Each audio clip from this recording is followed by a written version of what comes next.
À Paris, pendant plus de 40 ans, une voix a rythmé les fins d'après-midi de millions de Français.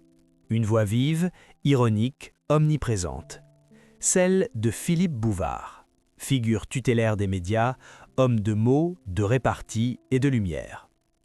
Tout le monde le connaît, tout le monde l'a entendu. Mais derrière cette présence constante, une zone d'ombre demeure, une absence presque totale. Car si Philippe Bouvard a raconté la France, ses travers et ses éclats, il a toujours tué ce qui comptait peut-être le plus, ses propres enfants.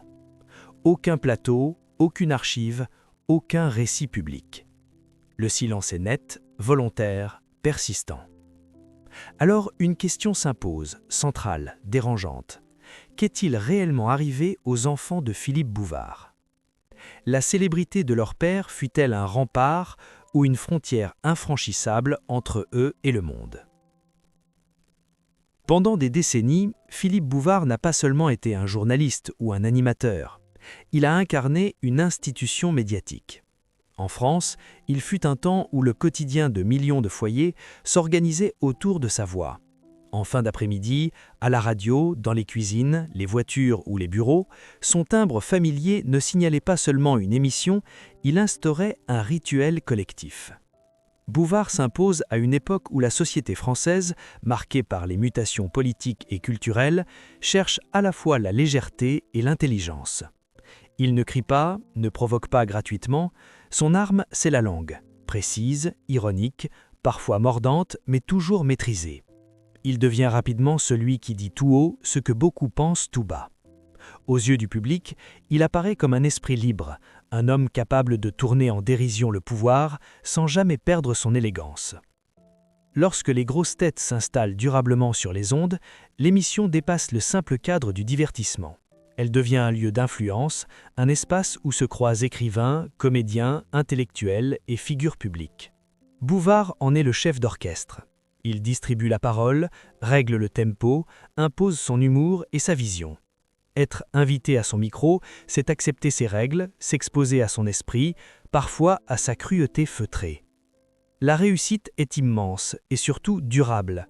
Année après année, l'audience reste fidèle. Bouvard écrit, publie, intervient, commente. Son nom s'impose comme une référence. Dans un paysage médiatique souvent instable, il incarne la constance, la longévité, presque la sécurité. Il reçoit distinctions et hommages, sans jamais donner l'impression de s'en enivrer. À l'écran comme à la radio, il garde une distance ironique avec sa propre notoriété. Aux yeux du public, tout semble parfaitement ordonné. Une carrière sans failles apparentes, une image d'homme cultivé, respecté et, par extension, l'idée d'une vie privée équilibrée. À une époque où la frontière entre vie publique et vie familiale reste encore relativement étanche, personne ne questionne cette absence de détails. Le succès suffit à remplir le récit. Pourtant, c'est précisément là que s'installe une singularité.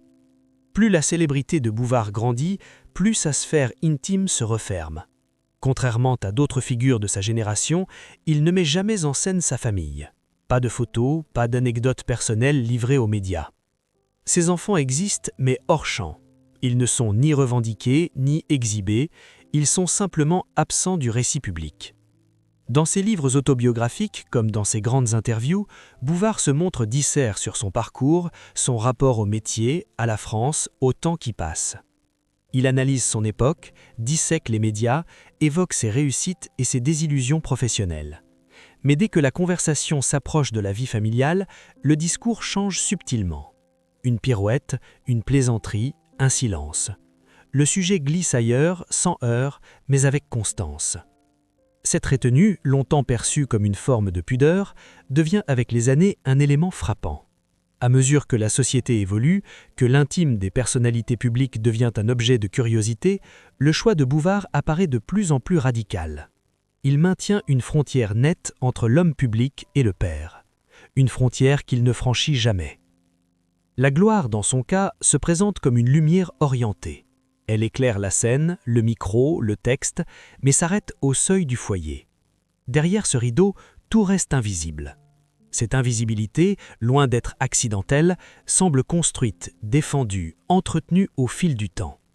Le rythme de travail de Bouvard, surtout durant les années fastes de sa carrière, est exigeant. Les émissions s'enchaînent, les projets éditoriaux se multiplient, les sollicitations ne cessent jamais. Il vit selon l'horloge médiatique, avec une discipline quasi militaire.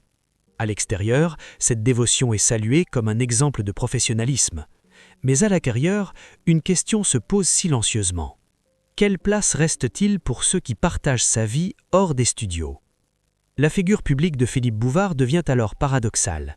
Il est omniprésent dans l'espace collectif, mais totalement absent lorsqu'il s'agit de parler de ses enfants. Ce contraste, longtemps accepté sans discussion, finit par intriguer. Non pas parce qu'un scandale serait attendu, mais parce que l'absence elle-même devient signifiante. Dans un paysage médiatique où la notoriété déborde souvent sur la sphère privée, ce silence prolongé interroge. Est-ce une manière de protéger, de préserver ? Ou bien le signe d'une conviction plus profonde, celle que la célébrité, aussi brillante soit-elle, peut devenir un bardeau pour ceux qui n'ont rien demandé. À ce stade de l'histoire, rien ne semble brisé. La carrière est intacte, l'image publique solide. Pourtant, sous cette surface lisse, une tension invisible s'installe. La gloire, présentée comme une bénédiction, commence à révéler son autre visage. Celui d'une force capable d'effacer, de rendre muet, de reléguer dans l'ombre ceux qui vivent à proximité immédiate. C'est dans ce contraste entre une lumière éclatante et un silence obstiné que se dessinent les prémices d'un basculement. Aucun drame spectaculaire, aucune rupture déclarée, seulement une accumulation de non-dits, de questions laissées sans réponse et une interrogation qui se fait de plus en plus pressante. Que se passe-t-il lorsque la gloire occupe tout l'espace, à point de ne plus laisser de place à ceux qui grandissent dans son ombre ? Il n'y a pas, dans l'histoire de Philippe Bouvard, un scandale unique, une nuit précise, une date gravée dans les archives qui marquerait officiellement la rupture. Le basculement n'a rien de spectaculaire. Il ne fait pas la une des journaux, il ne provoque ni procès ni révélation tonitruante. Et pourtant, il existe. Il s'installe lentement, presque imperceptiblement, à mesure que le temps passe et que les silences s'accumulent. À partir des années où la notoriété de Bouvard atteint son apogée, quelque chose change dans la perception de son image. Non pas une chute de popularité, mais une transformation plus subtile. L'homme est partout, mais il devient plus lointain. Ses interventions restent brillantes, son humour intact, mais son discours se fait plus défensif dès que la conversation effleure la sphère intime. Ce n'est plus seulement de la pudeur, c'est une ligne rouge. Ce moment de fracture coïncide avec une évolution profonde du paysage médiatique français. La télévision et la presse ne se contentent plus de commenter l'œuvre ou la carrière. Elles veulent le récit complet. Le public réclame désormais des histoires personnelles, des confidences, des trajectoires familiales. Ce qui autrefois relevait de l'indiscrétion devient peu à peu la norme. Pour beaucoup de figures publiques, cette transition est douloureuse, mais progressive. Pour Bouvard, elle agit comme un révélateur. Là où d'autres s'adaptent, il se raidit. Plus les questions se rapprochent de ses enfants, plus il s'en éloigne. Le silence devient systématique, presque méthodique. Dans les archives audiovisuelles, on retrouve ces moments de flottement. Une question posée à demi-mot, une relance esquissée puis abandonnée. Le journaliste comprend rapidement qu'il n'obtiendra rien. Bouvard sourit, ironise, détourne. La conversation repart ailleurs, comme si rien ne s'était passé. Mais pour qui regarde attentivement, quelque chose se fissure. Ce qui frappe, ce n'est pas ce qui est dit, mais ce qui ne l'est jamais. Aucun récit d'enfance partagé, aucun souvenir raconté publiquement, aucun mot sur la manière dont ses enfants ont vécu son omniprésence médiatique. Dans un univers où la parole est son métier, ce mutisme devient un fait en soi. Progressivement, cette absence alimente les hypothèses, non pas dans la presse sérieuse, qui respecte encore certaines limites, mais dans l'imaginaire collectif. Pourquoi un homme aussi prolixe sur tout refuse-t-il obstinément d'évoquer ce pan de sa vie ? Qu'essaie-t-il de protéger ? Et surtout de qui ? La fracture se situe peut-être là, dans la prise de conscience que la célébrité n'est pas neutre pour ceux qui la côtoient de près. À mesure que Bouvard consolide son statut, ses enfants grandissent sous un nom devenu trop visible. Ils n'ont rien demandé, mais ils héritent d'une identité déjà saturée de projections publiques. Dans plusieurs entretiens tardifs, Bouvard laisse échapper des phrases révélatrices. Il évoque la célébrité comme une exposition permanente, un risque pour l'équilibre. Il parle du regard des autres, de l'intrusion, du danger de voir la vie privée dissoute dans la curiosité collective. Ces propos, pris isolément, semblent généraux, mais replacés dans le contexte, ils prennent une autre dimension. Car le basculement n'est pas un événement extérieur, il est intérieur. Il se joue dans cette conviction intime que le succès, loin d'être une bénédiction universelle, peut devenir une menace pour ceux qui vivent dans son sillage. À partir de là, chaque apparition publique devient un exercice de contrôle. Chaque no est pesé, chaque silence est choisi. Le paradoxe est cruel. Plus Philippe Bouvard est respecté comme homme public, plus il semble se retirer comme père dans l'espace médiatique. Comme si ces deux rôles devenaient incompatibles. Comme s'il fallait sacrifier l'un pour préserver l'autre. Ce basculement s'accentue avec l'âge. Alors que d'autres personnalités, arrivées à maturité, se livrent davantage, se racontent avec une forme de nostalgie apaisée, Bouvard reste fidèle à sa ligne. Pas de confession tardive, pas de révélation rétrospective. Le mur tient bon. Pour les enfants, ce moment est déterminant, même s'il reste invisible. Ils grandissent dans une double réalité, un père connu de tous, mais une histoire familiale absente de l'espace public. Cette dissociation crée une tension sourde. D'un côté, un nom qui ouvre des portes et attire les regards, de l'autre, un silence qui empêche toute appropriation publique de ce lien. La fracture se situe aussi dans le temps. Les années passent, la carrière se prolonge, mais le récit familial ne se construit jamais devant les autres. Il reste confiné à l'espace privé, inaccessible. Cette absence de narration devient une forme de rupture symbolique. Ce qui n'est pas raconté n'existe pas aux yeux du monde. Et pourtant, c'est précisément à ce moment-là que la question des enfants commence à émerger dans l'opinion. Non pas sous forme d'accusation, mais de perplexité. Les observateurs les plus attentifs notent ce vide. Ils comprennent qu'il ne s'agit pas d'un oubli, mais d'un choix répété, assumé. Le basculement, c'est donc ce glissement progressif, de la discrétion à l'effacement, puis de l'effacement à l'énigme. Plus personne ne s'attend à une réponse claire, mais chacun sent qu'il y a là quelque chose d'essentiel, volontairement soustrait au regard. Cette fracture devient irréversible lorsque Bouvard aborde la fin de sa carrière. Alors que l'heure des bilans approche, que les hommages se multiplient, l'occasion serait idéale pour élargir le récit, pour intégrer la dimension familiale à l'histoire d'une vie. Mais cela n'arrive pas. Le silence demeure intact. Ce choix, à ce stade, ne peut plus être accidentel. Il s'inscrit dans une logique profonde. Celle d'un homme qui a compris, peut-être trop tard, que la célébrité est une force dévorante, qu'elle peut engloutir non seulement celui qui la porte, mais aussi ceux qui l'entourent. Le basculement n'est donc pas une chute, mais un retrait, une décision implicite, préserver ce qui reste en le soustrayant au regard public, quitte à créer une zone d'ombre, quitte à susciter des interrogations sans réponse. À partir de là, la trajectoire est tracée. Les enfants de Philippe Bouvard continueront d'exister hors champ. Leur histoire ne sera jamais racontée par leur père dans l'espace médiatique. Et cette absence, loin de s'estomper, devient le cœur même de l'énigme. Car quand tout a été dit, analysé, commenté, ce qui frappe le plus n'est pas la parole, mais le silence. Un silence né d'un basculement discret, mais décisif.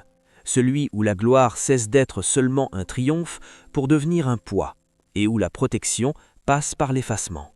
Arrivé à ce point du récit, une évidence s'impose. Le silence qui entoure les enfants de Philippe Bouvard n'est ni un oubli, ni une maladresse. Il est le résultat d'un choix mûrement réfléchi, répété, maintenu contre les évolutions de l'époque et les attentes du public. La vérité ne se trouve donc pas dans un événement caché, mais dans la logique même de cette absence. Pour comprendre, il faut revenir à la relation intime que Bouvard entretient avec la notoriété. Très tôt, il perçoit la célébrité comme une exposition permanente, non pas une reconnaissance passagère, mais une lumière continue, intrusive, qui finit par redessiner les frontières de l'existence. Là où beaucoup voient un privilège, lui y voit aussi une menace. une force qui attire, qui séduit, mais qui exige un tribut. Dans ses propos les plus personnels, glissés au détour d'interviews ou de textes autobiographiques, il évoque souvent la fatigue d'être observé, commenté, interprété. Il parle de l'usure du regard des autres, de la difficulté à rester soi-même quand chaque geste est potentiellement public. Ces réflexions, rarement reliées explicitement à sa famille, prennent pourtant tout leur sens lorsqu'on les replace dans ce contexte. La vérité commence là, dans la conviction que la célébrité ne doit pas contaminer l'intime. Pour Bouvard, ces enfants ne sont pas une extension de son image publique, ils sont des individus à part entière, et donc, à ses yeux, des personnes à protéger du regard collectif. Cette protection passe par une mesure radicale, l'effacement total. Mais cette décision a un coût. En retirant ses enfants du récit public, Bouvard crée un vide, et tout vide appelle des interprétations. Plus le silence est long, plus il devient signifiant. Ce qui au départ pouvait être compris comme une simple pudeur se transforme en énigme. Il faut aussi considérer le poids symbolique du nom. Porter le patronyme Bouvard, dans certaines périodes de la vie médiatique française, signifie être associé à une voix, à un style, à une forme d'autorité intellectuelle. Pour un enfant, ce nom peut être un raccourci dangereux. Il attire les attentes, les comparaisons, parfois les jugements. Se taire, c'est peut-être refuser de placer ses enfants dans une position où ils seraient définis avant même d'avoir choisi qui ils veulent être. Cette vérité-là est rarement formulée frontalement, mais elle transparaît dans les attitudes. Bouvard ne parle pas de ses enfants, mais il parle souvent de la responsabilité, de ce que l'on doit à ceux qui n'ont pas choisi la lumière, de la nécessité de tracer une frontière claire entre ce qui relève du spectacle et ce qui relève de la vie. Cependant, cette frontière n'est pas neutre pour ceux qui vivent derrière elle.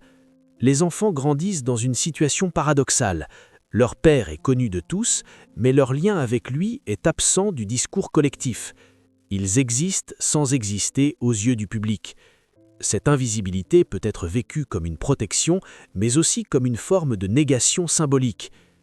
La vérité devient alors plus complexe, car protéger, c'est aussi décider à la place de l'autre. En choisissant le silence, Bouvard choisit pour ses enfants une place hors champ. Il leur évite l'exposition, mais il leur retire aussi la possibilité d'inscrire publiquement leur propre récit. Leur histoire reste privée, certes, mais aussi inaudible. À mesure que les années passent, cette situation se fige. Le temps qui pourrait ouvrir la porte à une parole plus apaisée ne la fissure pas. Au contraire, le silence se consolide. Il devient une composante de l'identité publique de Bouvard, presque une signature invisible. Les observateurs les plus attentifs comprennent alors que la vérité n'est pas spectaculaire. Il n'y a pas de drame caché, pas de rupture violente rendue publique, pas de scandale étouffé. La vérité est plus froide, peut-être, celle d'un homme qui a décidé que sa famille ne serait jamais un objet de récit. Ce choix révèle une autre dimension, la solitude du pouvoir médiatique. Être au centre de l'attention pendant des décennies crée une asymétrie profonde entre la sphère publique et la sphère privée. Plus l'une s'élargit, plus l'autre doit être défendue. Pour Bouvard, cette défense passe par le mutisme. Mais ce mutisme n'est pas sans conséquences psychologiques. Il crée une tension permanente entre ce qui est vécu et ce qui est raconté. Les enfants de Philippe Bouvard vivent une réalité qui n'a pas de place dans la mémoire collective. Ils sont présents dans la vie de leur père, mais absents de son histoire publique. Ils sont présents, mais absents de l'histoire publique. La vérité ici se situe dans cette dissociation. Elle interroge notre rapport à la célébrité et à la transmission. Que transmettons à ces enfants lorsque l'on est une figure publique majeure ? Un nom, une réputation, un héritage symbolique, mais aussi un silence. Un silence qui protège, mais qui isole. À travers ce choix, Bouvard exprime une forme de méfiance profonde envers la curiosité collective. Il refuse d'offrir sa famille en pâture à l'imaginaire public. Ce refus est cohérent, constant, presque rigide. Il traverse les époques sans faiblir. Pourtant, cette rigidité soulève une autre question. Jusqu'où peut-on protéger sans enfermer ? En voulant soustraire ces enfants à la lumière, ne les condamnons-nous pas aussi à vivre dans l'ombre d'une célébrité qu'ils n'ont jamais choisie, mais qu'ils ne peuvent pas non plus revendiquer publiquement? La vérité n'apporte pas de réponse définitive. Elle révèle surtout un dilemme insoluble, celui d'un homme partagé entre son rôle public et sa responsabilité privée, celui d'un père qui, face à la puissance de la notoriété, choisit la disparition médiatique de ses enfants comme ultime rempart. Ainsi, ce qui se cache derrière le silence n'est ni un secret honteux, ni une tragédie cachée, c'est une stratégie de protection, devenue avec le temps une forme de destin, un choix qui façonne les trajectoires sans jamais se dire, un choix qui, paradoxalement, en dit long sur la violence symbolique de la célébrité. À ce stade du récit, une chose est claire, le silence n'est pas vide, il est chargé de sens, de peur, de conviction. Et c'est précisément ce poids invisible qui prépare la dernière question, celle qui dépasse les faits pour toucher à l'essentiel. Au terme de ce parcours, une impression demeure, tenace, presque inconfortable. L'histoire des enfants de Philippe Bouvard ne se raconte pas par des faits spectaculaires, des révélations fracassantes ou des drames exposés au grand jour. Elle se raconte par ce qui manque, par ce qui n'a jamais été dit, par ce qui a été soustrait au regard collectif avec une constance remarquable. La question posée au début, qu'est-il arrivé à ces enfants, ne trouve pas de réponse simple. Rien ne leur est arrivé, au sens où l'entend habituellement le récit médiatique. Aucun accident public, aucune chute visible, aucune trajectoire brisée sous les projecteurs. Et pourtant, quelque chose s'est joué, quelque chose de plus discret, mais peut-être de plus profond. Car grandir aux côtés d'un homme dont la voix résonne partout, mais dont la vie privée est murée, impose une forme d'apprentissage silencieux. Apprendre à exister sans être nommé, à vivre sans être raconté, à porter un nom célèbre tout en restant invisible. Ce paradoxe constitue peut-être l'héritage le plus singulier laissé par Philippe Bouvard à ses enfants. Dans une société obsédée par l'exposition, le choix du retrait apparaît presque subversif. Bouvard n'a pas seulement protégé sa famille, il a défié une logique médiatique qui exige toujours plus de transparence, plus d'intimité livrée en pâture. Son refus n'a jamais été violent, jamais revendiqué comme un combat. Il a été calme, constant, presque administratif. Un non répété sans éclat, mais sans faille. Ce silence a façonné une trajectoire familiale à part. Les enfants de Philippe Bouvard n'ont pas été associés à son image publique, ils n'ont pas été invités à partager la lumière, ni en subir les contre-coups. Ils ont grandi hors champ, dans un espace que leur père a tenu à préserver coûte que coûte. Mais cette protection absolue interroge. Peut-on soustraire totalement quelqu'un à une célébrité qui le précède, qui le définit malgré lui ? Le prix du silence n'est jamais nul. En refusant de raconter ses enfants, Bouvard a aussi renoncé à inscrire publiquement leur place dans son histoire. La transmission, habituellement célébrée dans les récits de fin de carrière, est restée implicite, presque abstraite. Le père public et le père privé n'ont jamais fusionné dans un même récit. À la fin, ce choix laisse une impression ambivalente. D'un côté, il force le respect. Dans un monde où la surexposition détruit parfois les liens les plus intimes, protéger ses enfants de la curiosité collective peut apparaître comme un acte d'amour lucide. De l'autre, il laisse un goût d'inachevé, comme si une partie essentielle de l'histoire restait volontairement hors de portée. Cette tension reflète une question plus large qui dépasse largement le cas de Philippe Bouvard. Que doit un parent célèbre à ses enfants ? La visibilité ? La transmission publique ou au contraire l'effacement médiatique comme ultime refuge. Il n'existe pas de réponse universelle. Chaque choix implique des pertes et des renoncements. Dans le cas de Bouvard, la gloire a été maîtrisée, contrôlée, presque domptée dans l'espace public. Mais cette maîtrise a exigé une séparation radicale. La gloire, loin d'être un simple triomphe personnel, est devenue une force à contenir pour préserver l'essentiel. Et l'essentiel, paradoxalement, a été tenu hors récit. Ainsi, lorsqu'on se demande ce qu'il est advenu des enfants de Philippe Bouvard, la réponse n'est ni tragique ni rassurante. Ils ont vécu à l'abri. Mais vivre à l'abri, c'est aussi vivre dans l'ombre d'un nom qui ne vous appartient jamais tout à fait. C'est construire son identité loin du regard public, mais sans pouvoir totalement échapper à l'aura paternelle. Le silence ici n'est pas une absence de sens, il est un message en soi. Il dit la méfiance envers la célébrité, la conscience aiguë de sa violence symbolique. Il dit aussi la solitude d'un homme qui, après avoir passé sa vie à parler, a choisi de se taire là où cela comptait le plus. Au fond, l'histoire ne se conclut pas par une révélation, mais par une interrogation persistante. Peut-être que la plus grande fidélité de Philippe Bouvard envers ses enfants n'a pas été de parler d'eux, mais précisément de jamais le faire.